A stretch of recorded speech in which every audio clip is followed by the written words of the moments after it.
দশটা ছেলে লেগছিল বললে ওইগুলো ছেলে দাঁড়িয়ে ব্যাগি জামা ছিল ছেলেগুলো দাঁড়িয়ে 20-30টা ছেলে এসেছিল আসছিল চান্দ্রপুরে পারলে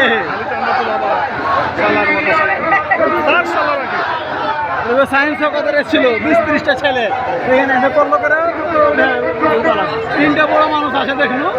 আর বাকি 20-30টা এরকম ভেবে ছেলে মিলে ঠিক আছে। প্রথমে যখন এখানে আসে তো না জানি মনে করুন যে কত